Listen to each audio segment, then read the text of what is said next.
So, welcome back to part 2 of this episode.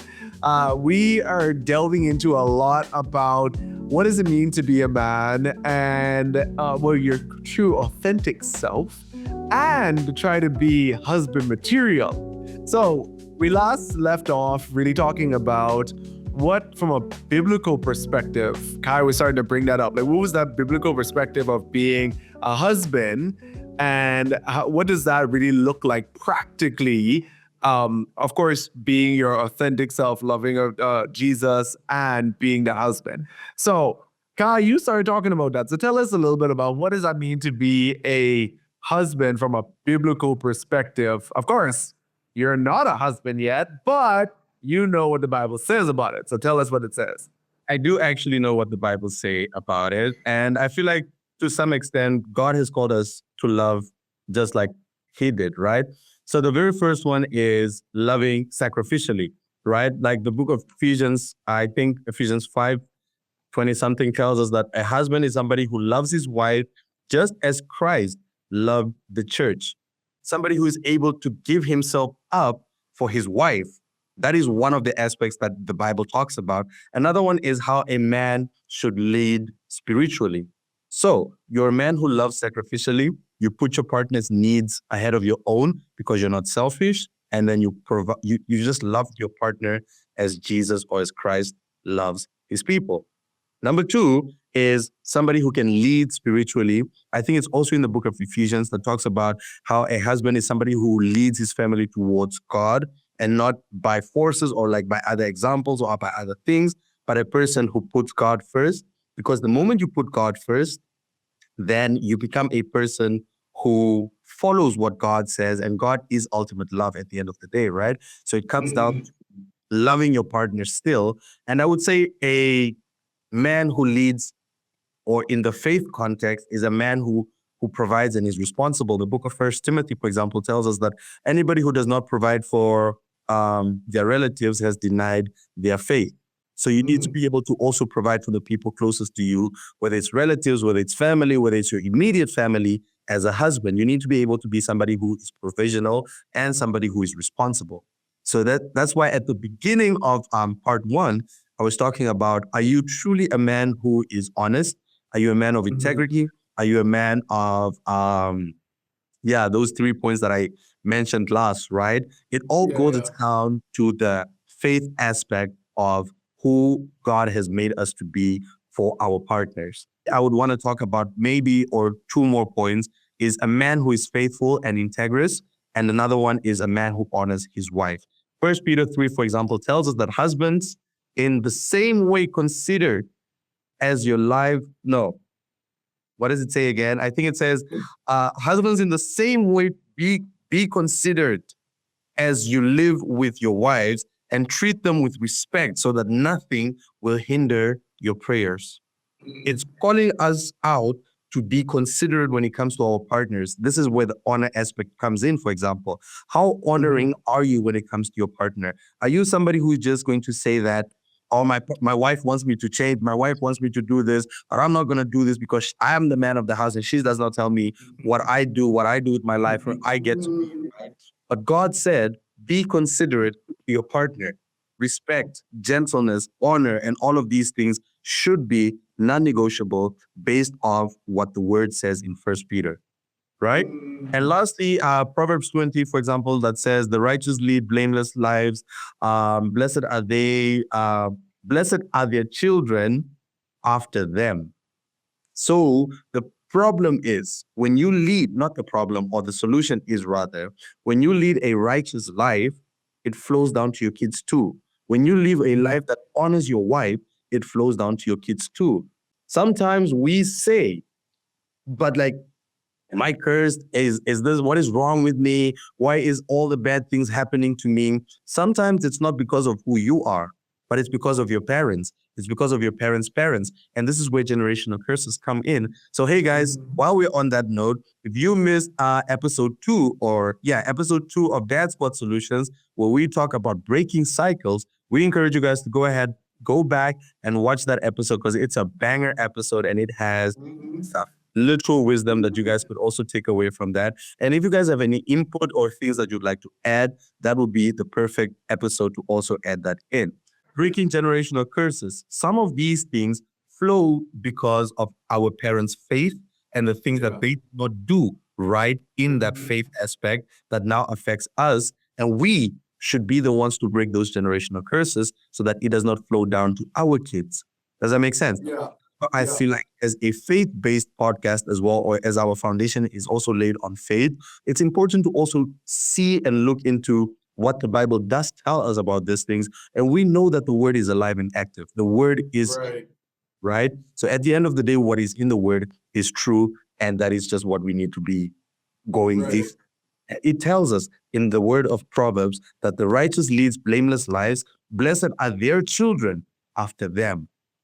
So I feel like you should be able to be a man who loves sacrificially, who leads your family spiritually, a man who provides and is responsible, and a man who's faithful and has integrity, and also, most importantly, honors your wife. I'm not a husband, but I take this very literal, and this is the word that I just strive to be. I strive to be a righteous man who honors my wife.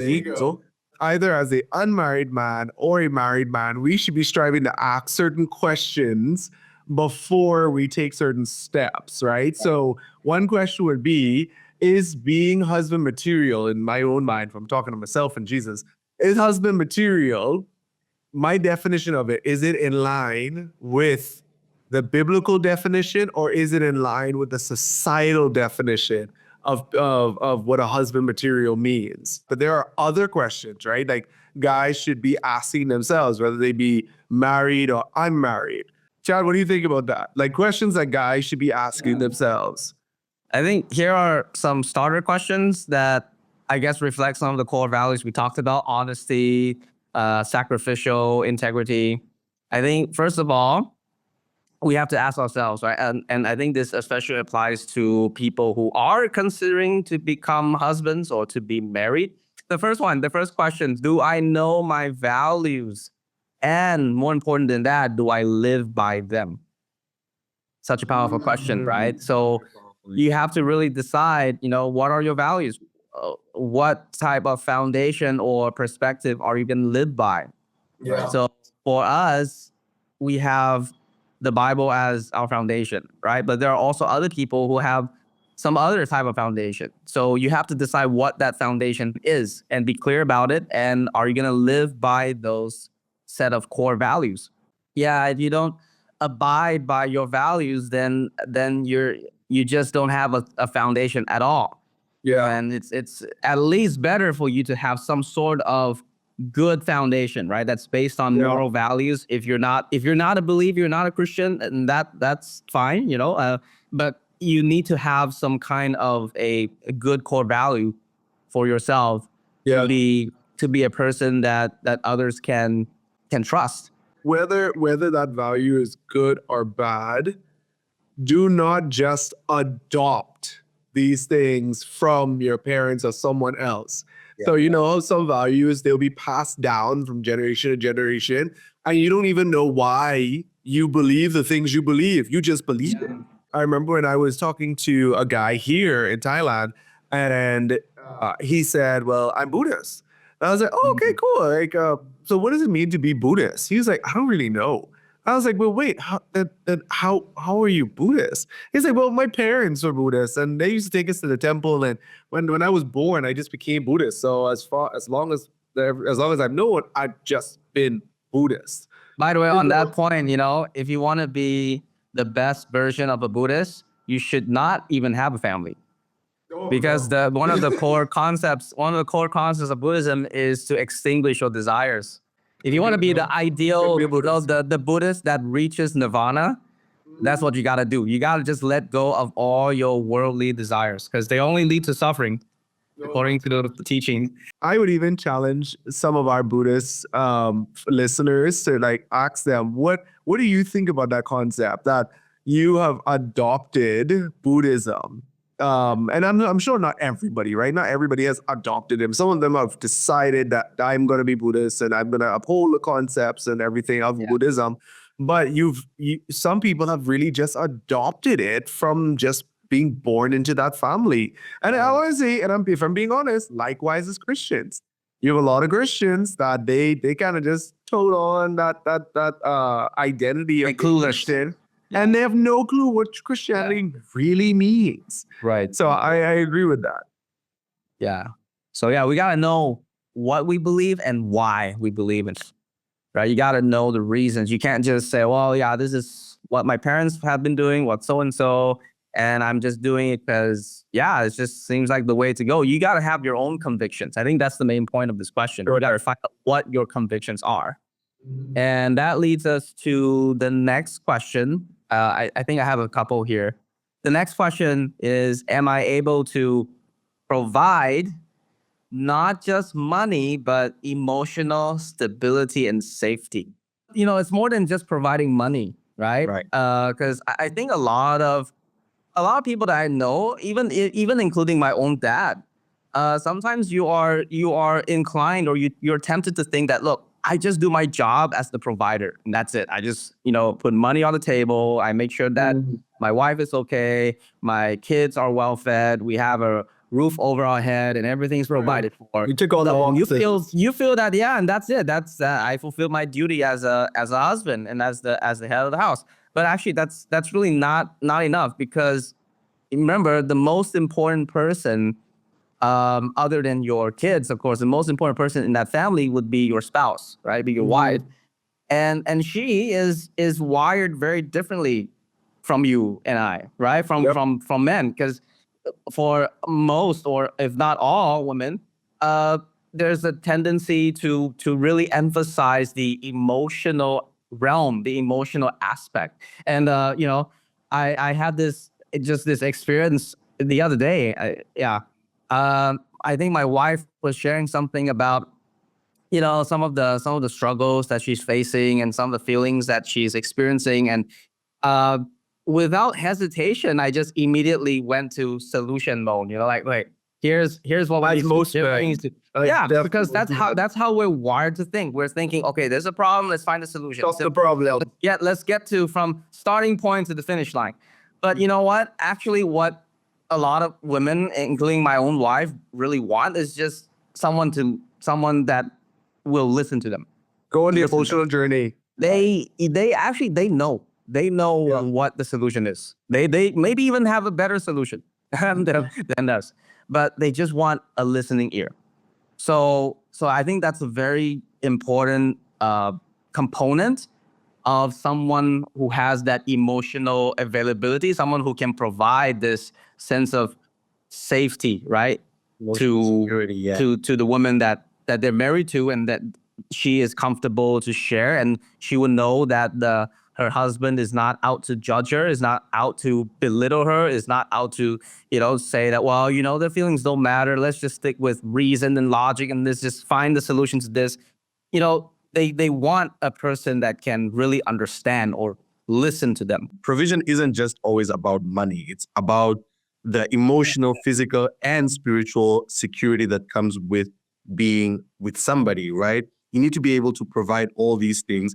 And for me, for example, a lot of people would normally ask me, hey, Kai, what are the things that you look for in a woman? Don't take notes, ladies. Just chill, calm down, okay? And I would normally like to say, for example, somebody who can be there for me when I am at my lowest, right? Somebody who can compliment me when life gets harder. And by complimenting me, I don't mean somebody who tells me every day, like, Kai, you look good, Kai, you look good, or you did this good, you did that good, By complimenting me, I mean the kind of person you are when I'm not around. Because it also does reflect back to me as well at the end of the day, right? I need that kind of security as well in a husband, to say that my woman is out there and leading a life of integrity, because she is the same person when she is with me and also when she's out there on her own. So that's the kind of stability or security that I feel like should go both ways. It should be a security that goes for both men and for both women. So it's that provision that comes with it. It's not just monetary, but it's also spiritual, it's physical, and it's emotional security. So I do like the fact that, Chad, you hit that nail right on the head as well. Yeah. I like the fact that when you mention your dad, that this is a really important key point to note is that for his generation, that was providing emotional stability. You understand what I'm saying? One and the Because same. they're one and the same. If I make sure you don't starve, you are emotionally happy. That's it. I didn't need to be there. We didn't need to have a conversation. We didn't need to go out bike riding. I made sure you never, you literally weren't hungry. So I think generationally, when you have that conversation with someone now, there's a lot more scientific data that shows that being present, having conversations, embracing quality time, all the different love languages are so necessary for a holistically happier whole. So I agree with you. What I want to do now, right? We gave some really good points to unmarried men, but I really wonder what are the questions that married men. So now we're in it. Let's just say the situation happened where I did change myself to try to be a marriageable person. But I do have all the qualities still. All right, right. So I am following the word of the Lord and I am doing all these things. But what are some areas that I can really hone on to make sure that I feel fulfilled as a man? You see what I'm saying? So like we have the money aspect, we have the personality aspect, we have values and lifestyle, but what are some things that I could do as a married man that makes me not feel happy, but also my home and stability are still intact? I really want to hear what Chad has to say. Yeah, let's go, Chad. Okay, so what you're asking is essentially the self-development aspect, right? As a husband. Yeah, I think definitely if you want to be successful in your marriage as a married man, you need to continuously improve yourself in every single aspect, right? And that would include things like self-control, patience, resilience, and I think there is really no need to change the core identity of who you are, but maybe some of the things that we talked about in the first part, right? That there are some behaviors and certain habits that you may need to adjust in order to be a better husband. I can use myself as an example, right? I don't tend to be that patient sometimes. Yeah, especially if it's something that I feel to be common sense, and if the other person doesn't get it, then it's like, this is frustrating. It's supposed to be common sense, right? Why are we not on the same page? As I progress, I think I realize that, look, not everybody is on the same the same starting point, right? Or we don't really have the exact same understanding of how things work. Having the mindset that marriage itself is not entirely how, in fact, it's rarely how Hollywood portrays it to be. And they always say this, right? Even as a young kid, you're programmed to think when you watch cartoons or like Disney films, it's the happily ever after, right? Once you're married, and it's like the end, happily ever after, everything's gonna be okay, everything's gonna be sunshine, rainbows, and butterflies, right? Actually, it can be very stormy at times. It can be very challenging at times, and I think many of us have experienced this, and that's why I strongly believe this, and I heard many preachers and people who believe the Bible as their foundation. They would say that marriage is actually the one of the main tools that God uses to sanctify us, that makes us become more like Christ, to make us become understand God's character more. So there was this preacher that said, look, if God were to give you a wife that fulfills every single one of your criteria, how would you possibly learn how to love unconditionally? Sure. You can't, right? So sometimes, in fact, oftentimes, you will be with someone that you expect them to be strong in this area, but they're just not strong in that area at all.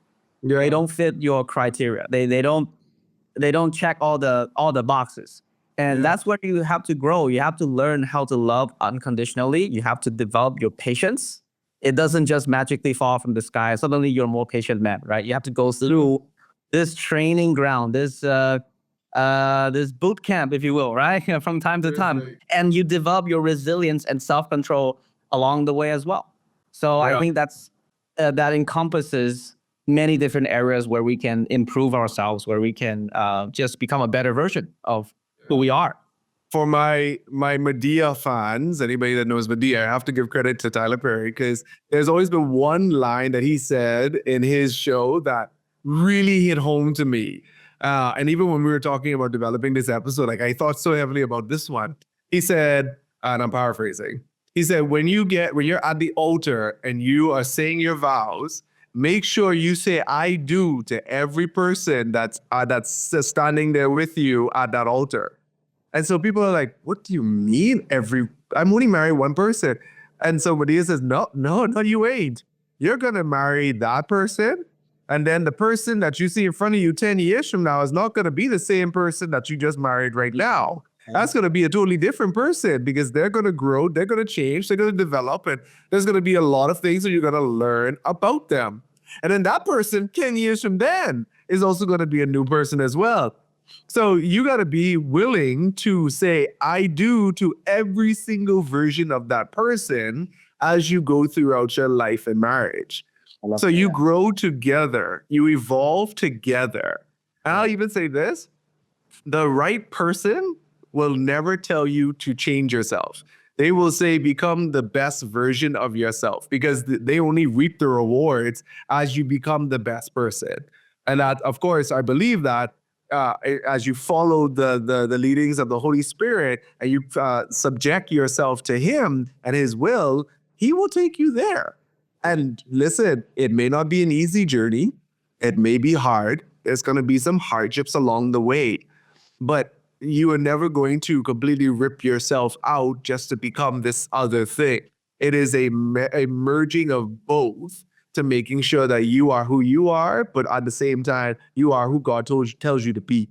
I want to add one other point is that I've seen many people, including my own dad and also myself sometimes, where when your spouse tries to tell you something that, look, it's better if you change this aspect. Sometimes you're just tempted to say, "Oh, that's just who I am." You don't want to change that part. But I would strongly discourage us from thinking that way, from saying that, especially the viewers who are thinking of getting married or you're newly married. Don't identify yourself with a potentially bad habit that you have. Don't just say, "Well, this is just who I am," because once you say that, you are essentially identifying yourself with that thing, and it's going to be extremely hard, if not impossible, to change or to be better. So it's not who you are. It's something that you're doing now that you can change. You're not giving up your identity. You're giving up something that has attached itself to you, right? It became a habit. It became maybe a cycle or something that maybe a mindset that has to change, that has to go. So don't just come to the conclusion, well, this is just who I am, good luck changing me. Just accept me for who I am. That has its place, but not all the time.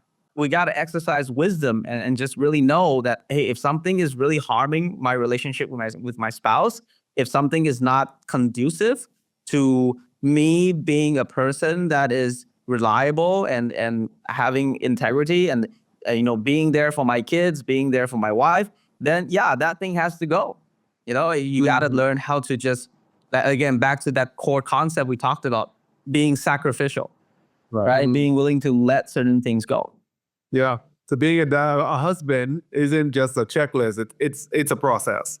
All right, guys. Well, with that being said, I am so glad that we got to the conclusion of this discussion where we can now conclude that before marriage, husband material is about what qualifies you. And after marriage, it is about the partnership that fulfills you at the end of the day and that helps you grow to become a better person. If you guys have any questions, concerns, or anything you'd like to drop and share, please do drop that in the comment section down below. We would love to hear what you guys have to say, connect with you guys, and see what makes you or what made you husband material when you got married? And for all the women out there watching as well, we want to hear what your perspective is on what being a husband material is, or what your ideal husband material is, so that, we can weigh it out. And then that can also help me and future dads or fathers or husbands out there on how to become proper husband materials. That is it from us, the Dad Squad Solutions today, guys. Catch us again on another episode next week, where we will be talking about more deep and heartfelt conversations. Don't miss us today or any other day by clicking the subscription bell up there and just making sure that you get notified every time we drop another episode. See you guys in the other episode.